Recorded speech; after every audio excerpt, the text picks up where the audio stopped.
श्री राम प्रिय भक्तों, जब तक यह नहीं करोगे, यह नहीं जानोगे, परमात्मा किसी काम का नहीं है। मनुष्य चाहे जितना विद्वान, गुणवान अथवा चतुर हो, पर यदि उसका ईश्वर में प्रेम नहीं, गुरु भक्ति में निष्ठा नहीं, तो उसकी विद्या और चातुरी किसी काम की नहीं। पहले किसी का पुत्र कहलाएगा, तभी तो कुछ दिन बाद पिता बनेगा। पहले दास भाव होगा, तभी तो स्वामी पद मिलेगा। जिसने कभी भूलकर भी गुरु सेवा न की हो, भला वह स्वामी कैसा हो सकता है। इसलिए तो तुलसीदास जी को कहना पड़ा, सेवक से वे भाव बिनु भवन तरई उर्गारी, मोरे मन प्रभु अस विश्वासा, राम से अधिक राम कर दासा। राम सिंधु घन सज्जन धीरा, चंदन तरु हरि संत समीरा।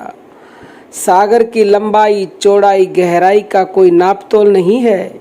इतना अथाह जल है, मगर खारा होने के कारण नहाने, धोने, पीने और सिंचाई आदि के किसी काम में नहीं आता। पर जब बादल उसी समुद्र से खारेपन को त्याग कर मीठा जल पृथ्वी पर बरसाते हैं, तो वही जल सभी मनुष्य, पशु, पक्षी, वनस्पति आदि सभी को लाभदायक होता है। इसी प्रकार राम रूपी समुद्र सर्वव्यापक होने के नाते घट घट में समाया हुआ है। घट घट में उसकी ज्योति जगमगा रही है, घट घट में उसका पवित्र नाम मौजूद है, मगर बिना जाने किसी काम का नहीं, खारा है खारा।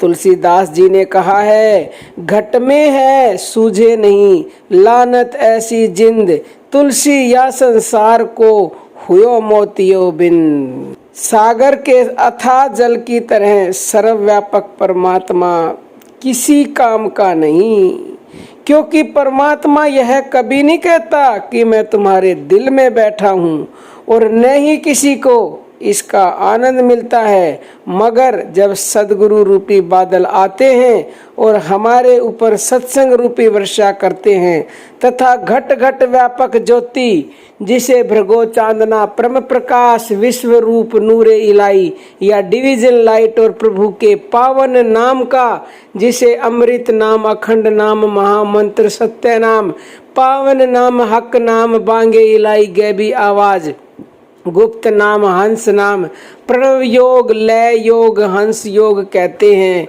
का ज्ञान करा देते हैं। तो ऐसा जानकर जीव परमेश्वर के भक्ति रूपी मधुर जल को प्राप्त होकर परम आनंदित हो जाता है। अब हम अपनी वाणी को विराम देते हैं। जय श्री राम प्रिय भक्तों।